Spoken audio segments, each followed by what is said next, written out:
like, let's get clear. Is it hard or is it not? But now let's just be real. It's hard And it is for hard. Yes. most people. Yep. Shifting from a mono paradigm to a paradigm of conscious, customized relational design requires an immense amount of resourcing and expenditure of emotional energy and thought, and it requires doing your journaling and going to your groups, and like really it requires the Yeah. efforting. Yes, it So does. yeah, it's hard. So if you're feeling exhausted, I just want to validate, if you're doing the things and it's hard, Yep. sure. So now maybe let's talk about building our capacity, Yeah. building our resilience, because I think what I hear behind this question is really like, what can I do?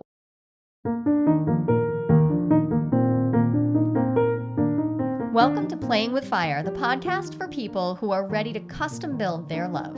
We're talking about non-monogamy, however you design it, as an individuation opportunity. Want to leave the default and make your life spectacularly you? You're in the right place.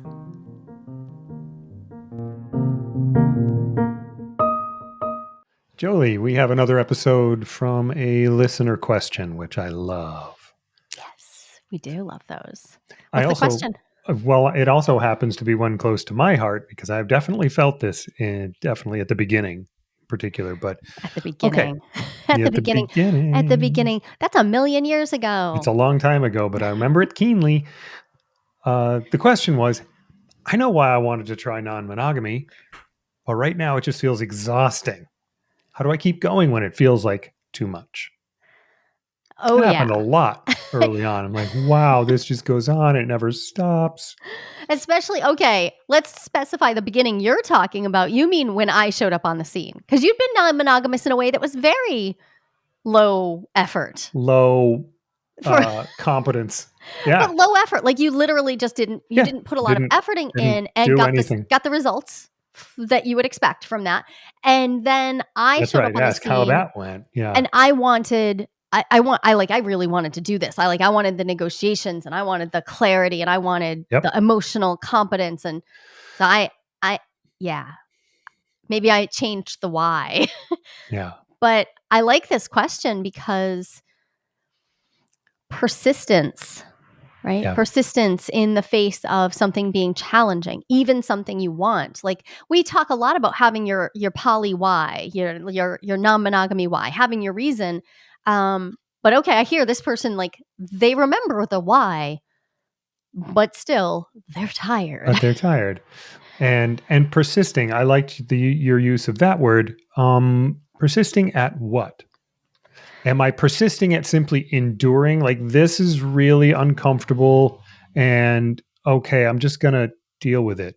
Or are you persisting at learning hard things? And like there's so many different directions to feel that this is hard. Yeah. And one of the things I immediately wonder, and now this particular question was around I'm exhausted. I'm Right. tired. Tired. And that's one thing. But I also hear people say it's really hard. And I always have to ask, what is that? What does hard mean to you? Yeah. Does it mean I'm exhausted? Does it mean this is complicated and I'm having trouble like holding on to it all? Does it mean that it hurts? Yeah. It's painful. There are aspects that I'm having trouble overcoming my discomfort or pain, etc. Like there's so many different things that it could Or be. questioning, like, should I do this if it's painful? Right. Right. Like finding yourself questioning and second guessing. Yep. Because you're experiencing pain or discomfort. Right. And then, which is why I was asking, so persisting at what? Simply being in pain, or persisting at growing through the painful parts to when it gets less tiring, complicated, painful. I appreciate the differentiation there because discomfort is going to happen. Like we're going to if we're in a growth oriented life, not even growth oriented relationship. If I'm in a growth oriented life, discomfort's going to happen. But also just being in constant turmoil, constant pain. Like I mean. If it's of your own making, it calls something into question, something along the lines of like, is that how you want to live your life? And I will say, there have been whole periods of my life where I'm pretty sure my answer to that question was, yeah, actually, yeah, I'm here because I want it to be complicated and hard, apparently. And like it was hard for me not to just own that because I mean I was homeschooling 7 children and working on a master's and a PhD, and I was working, and I like, yeah, obviously for me there was some kind of meaning in it all being so freaking hard. Yeah. And when I think about my non-monogamy, well, I don't actually want it to be that hard Hmm. anymore. So I have actually made choices to do my non-monogamy in ways that are less um day to day, like about tolerating discomfort, and more they feel more sustainable to me. So but that also means that I don't have all the relationships I might want Hmm. because I've actually like allowed myself to find like the right fit of like how I actually practice this right Right. now. Because it's in the context of your entire life. Yeah. And so, could be for a while, you and I made this as much of our entire life as we could fit, as we could cram in. Yeah. Yeah, we made And this, by this you mean the relationship the work. All relationship, yeah. the like all the work of like learning how to do relationship well. Yeah. It swelled up to fit every space. And the result is we have this podcast. It does help. I mean, we might as well share what we have learned. That's right. We could have just, if we'd known, we could have just started recording our conversations way back. So one of the things that's coming up for me right away is when I am working with somebody who's going through a relatively intense period of where jealousy is very present in their relational experience, whether they're experiencing persistent jealousy, like chronic jealousy, or whether they're experiencing big spikes of jealousy. That tends to be something that people will start second guessing. Like, I'm too exhausted. This is too much. Mhm. I can't keep going. But often they they don't actually start applying tools like what should I do with this jealousy? They don't start with, okay, let's see, with nervous system regulation, digging into the narrative of the jealousy, being with the somatic experience of the jealousy, starting to make a better agreements practice so that my jealousy is at least founded on solid agreements and not just on me imagining horrible things happening. And so a question I have in there is, have you tried making it easier? And that maybe that sounds really insulting, but we step on our own shoelaces a Mhm. lot. So my first question, I guess, would be, let's start with the simplest thing.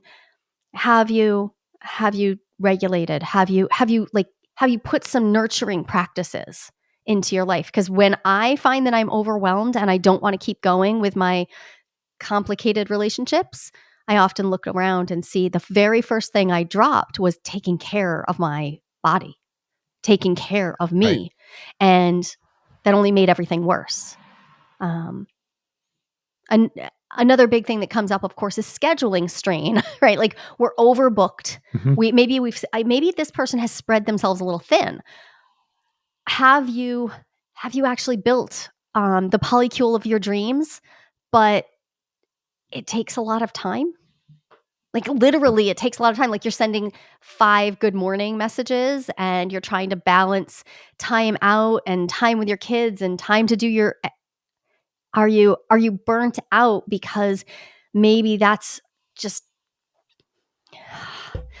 feeling that stretched thin Yep. I was and just looking at my calendar this week. You're talking about scheduling strain. I was thinking, oh yeah. So I looked at my calendar this week and I saw, oh man, this I feel overwhelmed by my calendar. I feel like it's filled. And then I remembered, wait, I'm the one who filled this calendar.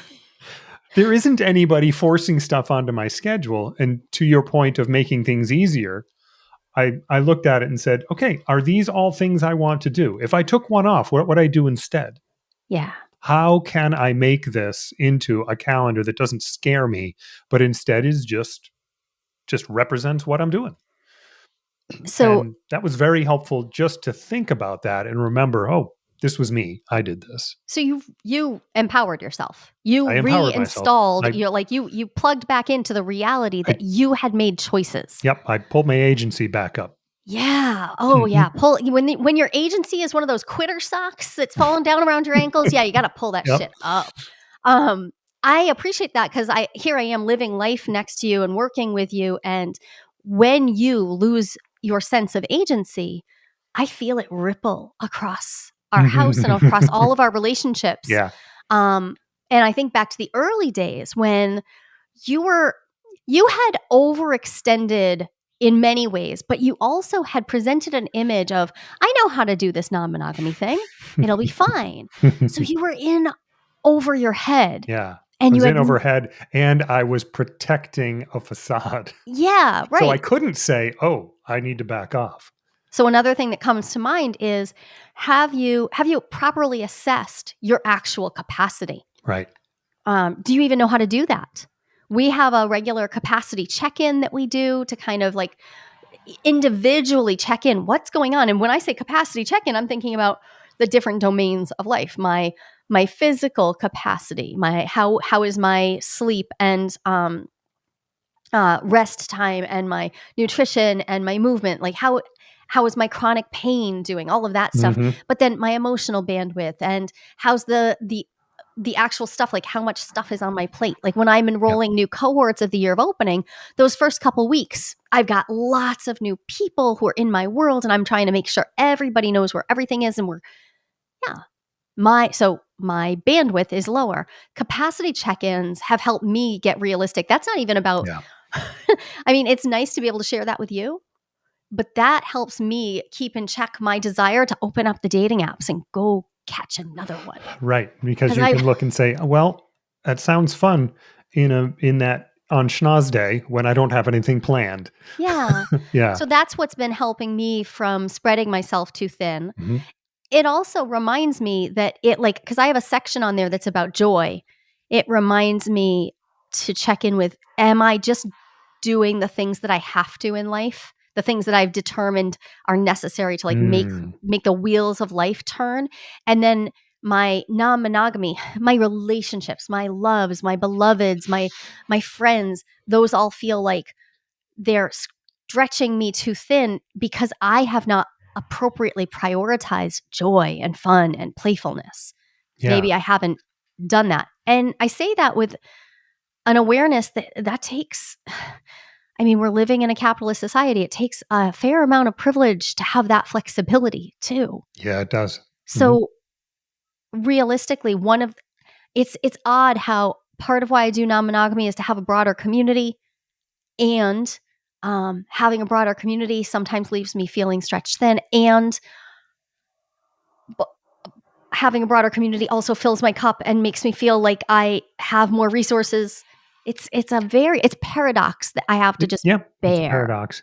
And the idea, so you're talking about capacity, which I think is great. And I want to bring up the point of my own capacity, my own assessment of my capacity. You are someone, Jolie, who will definitely run to your capacity. You will stretch it. I Um, do. you do. That's your thing. I do not. As you have seen in multiple ways, I have a tendency to coddle myself a little bit. It's not your natural It's setting. not my natural setting. So I And I have to ask, appreciate that about you. and in situations like this, it's worthwhile for me to ask myself, is this actually hard? Or is it just Mm, not the easy I was expecting? It's not about, I'm not holding it against my capacity necessarily, but some like intuitive sense of how hard life should be. And that mm. should may have nothing to do with my capacity at all. I'm not saying this has to do with anybody else but me, but I know it's true of me, where I have to think, oh, this is so hard. Wait, is it? Hey, wait, so you're the one who usually says this, but I'll just throw it in there. Do you Mm. mean sometimes you feel entitled to it being easy? Yes, exactly. Yep. But you also want to have multiple valuable, important relationships Right. and that and all the other things you care about in your life, and Hmm. so And so my entitlement can make something look hard that's just harder than I want it to be or thought it would be, Or you but deserved isn't harder than you actually wanted it. harder. Yep. Am I tired, or do I just want to be tired so I can say I need to stop? Okay. Okay. So all of that said, so Yes, that's a all bit of of that. a I we just just wanted to. explored the Yeah. well, no, for the so we have opened up by exploring like let's get clear. Is it hard or is it not? But now let's just be real. It's hard And it is for hard. Yes. most people Yep. shifting from a mono paradigm to a paradigm of conscious, customized relational design requires an Hmm. immense amount of resourcing and expenditure of emotional energy and thought, and it requires doing your journaling and going to your groups and like really it requires the Yeah. efforting. Yes, it So does. yeah, it's hard. So if you're feeling exhausted, I just want to validate if you're doing the things and it's hard. Yep. Sure. So now maybe let's talk about building our capacity, Yeah. building our resilience, because I think what I hear behind this question is really like, what can I do? Yep. Because I didn't hear them saying, I just want to give up. No. I just want to stop. No, Although they're I mean, saying, sometimes I get those messages from somebody who's just like, I can't keep doing this. Now, okay, wait, one more thing. Let's also remember not to idealize the idea that our life was easy before we oh, headed yeah. out on this endeavor. You had a Hmm. different set of challenges. Boredom is a challenge. Stagnancy is a challenge. Dead bed is a challenge. Some of these are the things that lead people to explore non-monogamy. Now we have a new set of challenges on our plate, but let's not Let's not romanticize the idealize. idea Yeah. that everything was easy before, because something inspired this exploration. You didn't know how hard it would be, but something inspired it, whether that was coming from the inside or whether your partner brought it to you or whatever it was, something inspired it. So I think about how in early days, I needed to build my capacity. And doing so for me came through like building um, a lot more life around that wasn't about my relationships. Right. Mhm. I also started taking more time to be with me. Like I was going for runs on my own. I was taking time to hide out in corners of the room. I couldn't always be alone, but I'd hide out in the corner while the kids were all playing Legos and I'd be journaling and, trying to find me. And I carved out time to be with me. Um, that building that really helped me have the ability to be with my relationships more. And it was the steadiness of that practice, remembering that I was in all of those. I was the common denominator in all of my relationships, and I needed to be in relationship with myself. I love that that advice. Essentially, there are a set of things, whoever you are, you've got some that you can do to fill your own cup, to Yeah, take the time for yourself and put some energy into you so that you have something to bring into your relationships. yeah. I'm mostly talking to myself at this point because this is something I don't Oh, do very baby. well, but I hear the value in that. It is a way of building capacity by I finding just want ways to to fill say your cup. you always talk about how I don't do that very well, about things that actually you're starting to come to some awareness and therefore fluency in. You're doing it so much better than you ever have. But I see you have a vision of how it could be even better. And Yeah. I honor that. Um, let's also, like not forget to mention um, being able to regulate my nervous system, which Oh, yeah. doesn't mean being calm all the time. It doesn't. Having the ability to regulate my nervous system means the ability to experience the highs and lows of being dysregulated, hypo-aroused, or hyper-aroused, being all hopped up on goofballs or down in the dumps, and also then return to my window of capacity and to be able to have some influence over that return. A lot of us just sort of wait. We just Hmm. wait for our body to return. Yeah.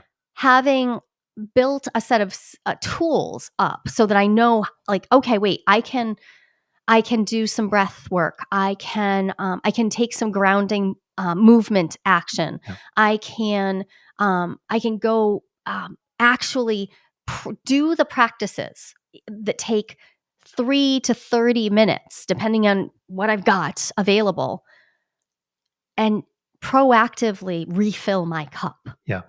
Building that into life, that's, I mean, I don't think I could do what I do at all without that. I Oh, don't think it's same. optional. Mhm.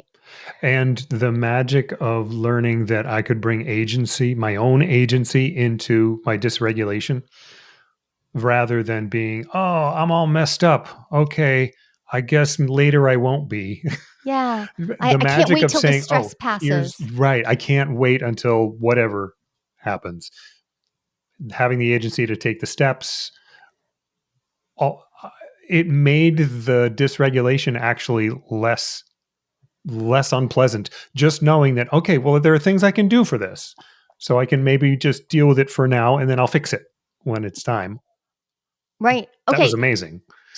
So you re-identify yourself, right? Yep. You pull those socks up, but also you and I have both, we've learned our tells. And for a long Oh, time I yeah. feel like we were learning each other's tells but forgetting to pay attention to the ones that we have Totally. ourselves. Yeah. So if you're going to have nervous system tools, if you're going to have the ability to help grab yourself again and pull yourself out of that spot of, ugh, Yeah. I don't like how I feel.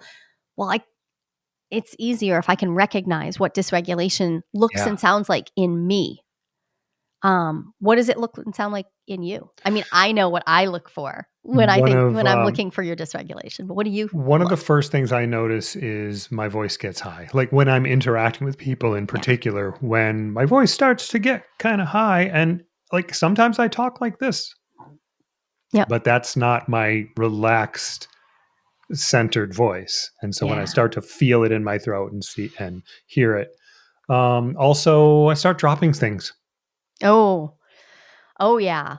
Oh my gosh, I remember that going so far back, even before you and I, when we were just friends years and years ago. I remember watching you like have periods where you were just dropping, just Mhm. klutzy, And it like was just, always because and I you were was, very physically adept. yeah, So it was always so noticeable yeah, that like you didn't catch that thing, or your keys fell out of your hand, or your phone fell out of, you're like, yeah.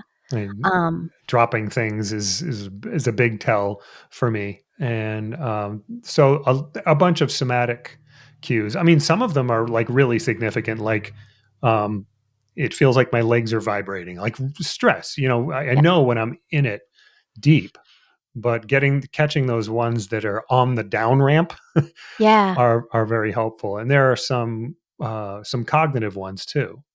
Black and Like, white thinking oh when yeah, I you get caught in those notice that binaries. yeah, it's this or that. It's a little bit harder to spot, but not impossible. Yeah. Spotting my thinking with my thinking is a little bit harder, Harder. but it's not Harder. impossible. For me, I I mean, I have the somaticization. So I I noticed decades ago that one of the ways I get a migraine is because my body is just Mhm. overstressed, and it is giving me a full shut the hell down. Knock that off. We got to close up this shop. So I get a migraine. And that is not something I am consciously in any kind of control over, because I would never choose that consciously. It's horrendously painful. But getting a migraine tells me, wow, I am overclocked Yeah. right now. This is not working.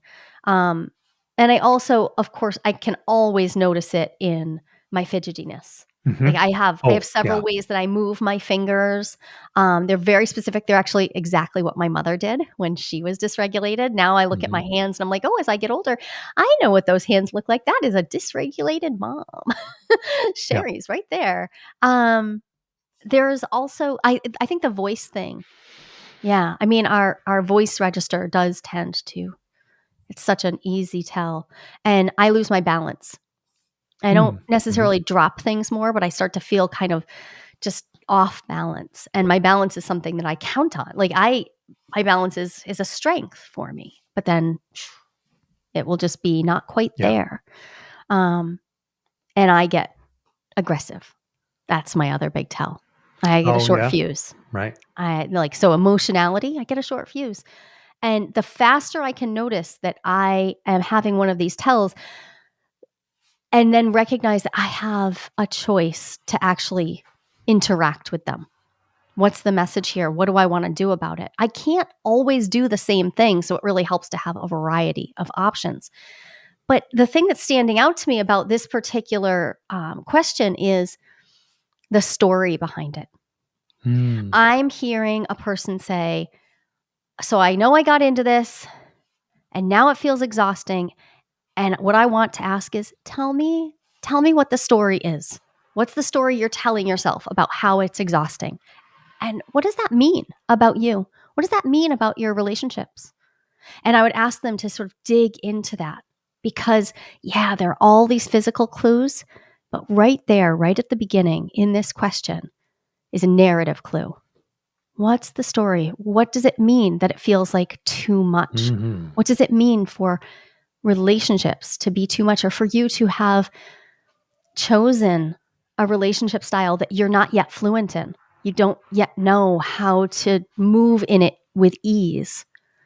What's the story you're telling yourself? Are you telling yourself, I'm bad at this? I was never meant to do this. Are you telling yourself, this was all my partner's idea? I didn't even want this. This isn't, I shouldn't have to do this.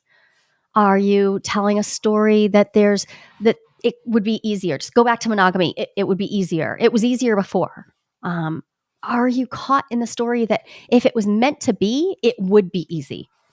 Or if you were supposed to be doing non-monogamy, then you would have found the partnerships you needed, or your capacity would have developed further. So I'm hearing in all of these my own emotional response to what all these things that you've been saying is it makes my burden heavier. Whatever it was, the story is making me more and more Mm. tired.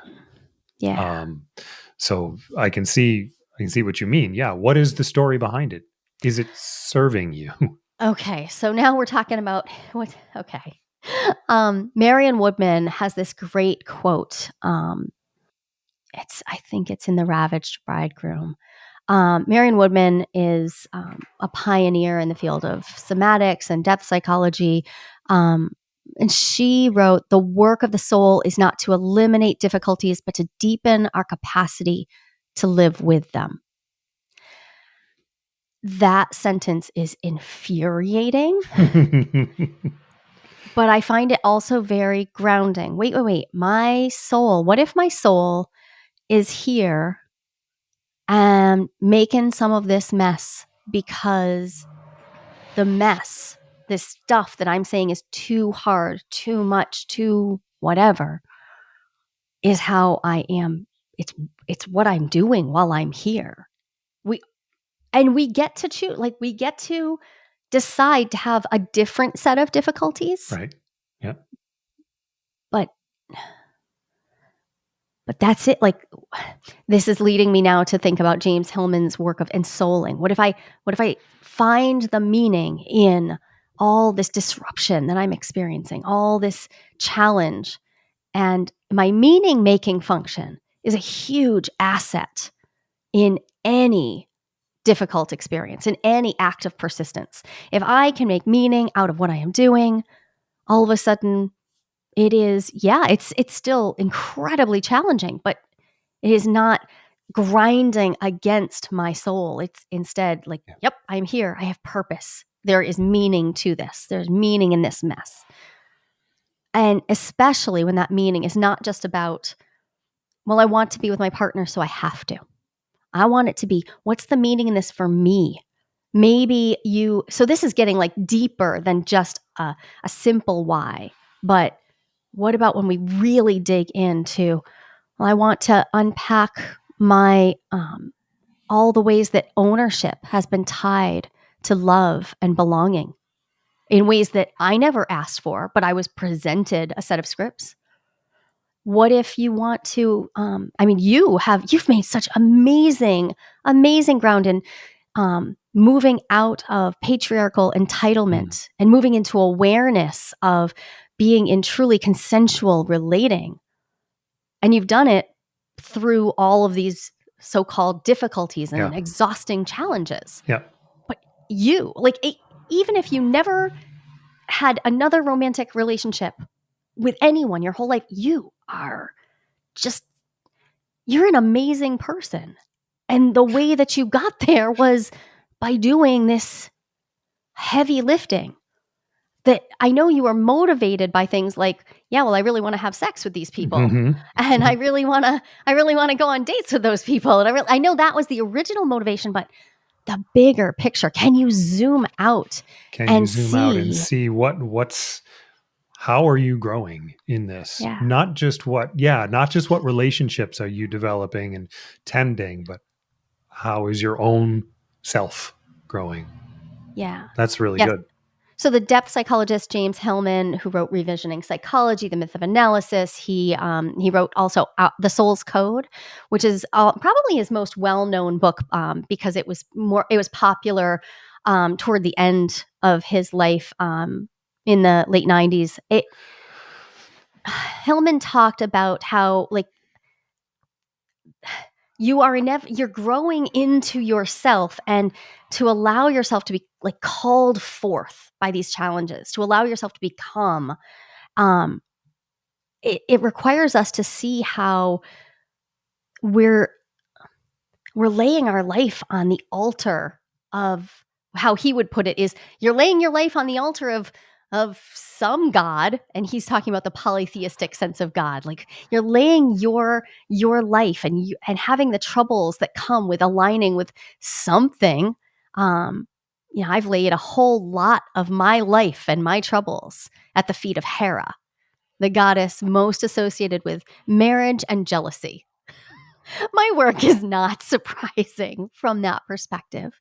And I find sort of casual, comfortable, jovial, like, yeah, that's funny to me. That that Hera, that Hera, who's the mythology of Hera is so woven with these themes that are all woven through my life and my challenges. I don't know. If it feels sort of like, oh, okay, so it wasn't going to be easy because hair is not easy. This isn't easy. What if that's okay? What if that's okay? Yeah. I was going to have some problems. So in an earlier phase of my life, I splayed myself open on in a more uh, it was more about my creativity.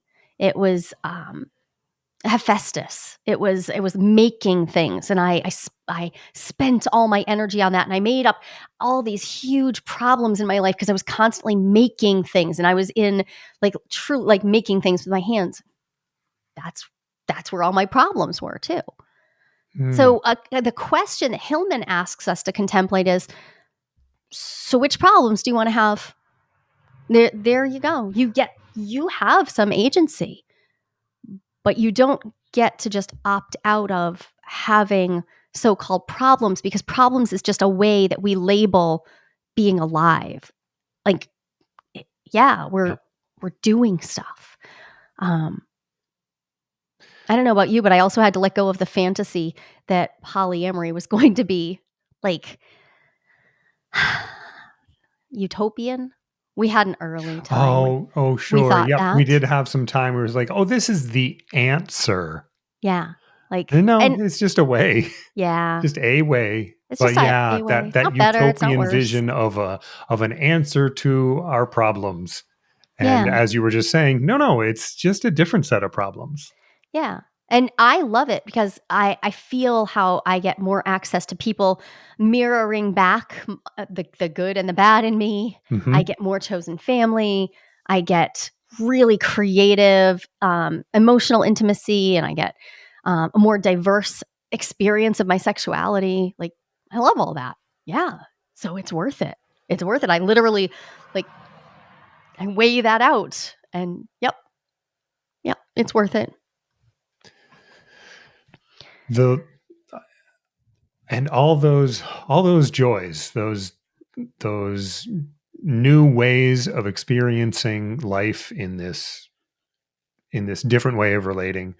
Um, so how do we keep going when it feels like too much? Spend some time with the joys, whatever Mhm. they are for you. And you, Jolie, you gave us the example of filling your cup on your own, and that's awesome. But also, what are the other ways that you fill your cup? And what are the new ways? And because just filling your cup is great, but if you can tie, oh, this is, I wouldn't even be able to do, I wouldn't be able to get this joy. I wouldn't be able to fill my cup this way if I wasn't living this life now. Yeah. That for Yeah. me helps me deal with the problems that are there. It's like, oh, right, those problems, they come as a set with the joys. Yeah. And okay, let's name one more thing here. When we turn the page in life, that all of a sudden we've been reading along in a book, and maybe there was a lot of unawareness about the reality, the possibility of polyamory, non-monogamy. Once you take a step in this direction, you can't unknow it. You're already changed. You all are already changed just by starting to explore this emotionally, psychologically. You're experiencing change. The version of you who never knew this no longer exists in Right. real time. Yep. And I find it sort of mournfully peaceful to realize that I can't go back to an earlier time. I've heard plenty of people say, I wish I never knew. I wish I never knew about any of this. And I understand the desire to return to a state of innocence about how complicated and intricate and how skillful we really deserve to be in our relationships. I understand the desire for it. And also think about the maturity that you're experiencing, the way that your soul is growing up, the way that you are changed irrevocably and for the better simply through the exploration of more what is possible, which doesn't mean you have to practice non-monogamy. But it makes me think of Andrea Zannon's work in Beyond Post Non-Monogamy. Mhm. It, as we experience ourselves really questioning the default mono norms and coming out of that phase of life, a new version of each of us is now here. Yeah.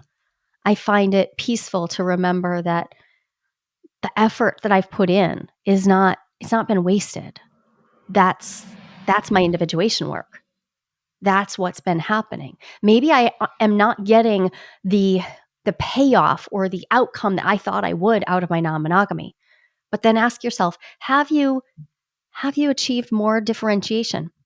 Have you become to know your needs and wants better?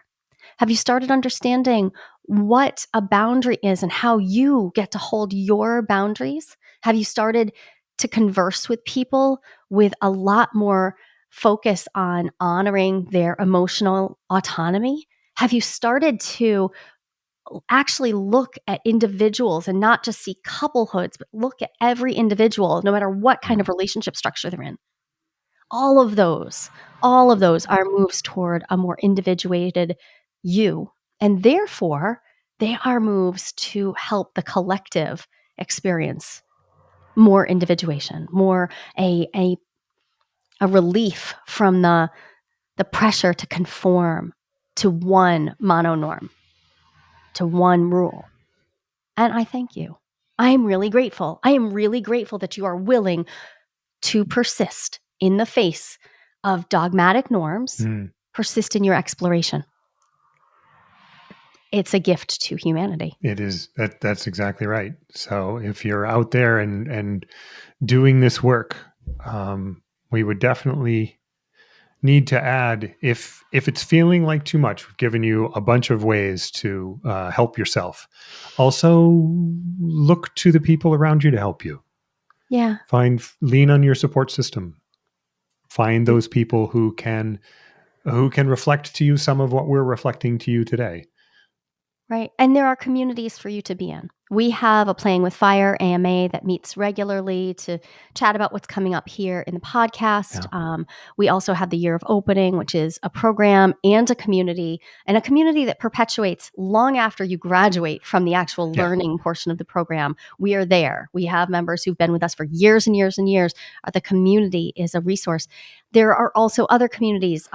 Emma and Finn from Normalizing Non-Monogamy have a wonderful ongoing community resource.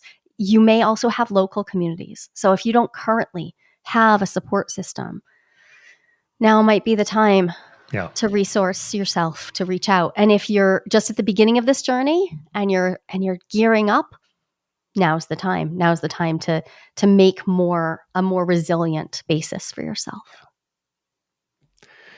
Well, this has been great. Thank you. And we invite you to our AMA, our Ask Me Anything. And if you're looking for something a little deeper, the Year of Opening is there exactly for you to be in a community of like-minded people working through all the same problems, except they're unique. Except together. Except together.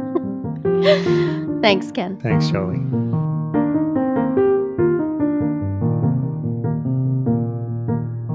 There's no one right way to design your relationship.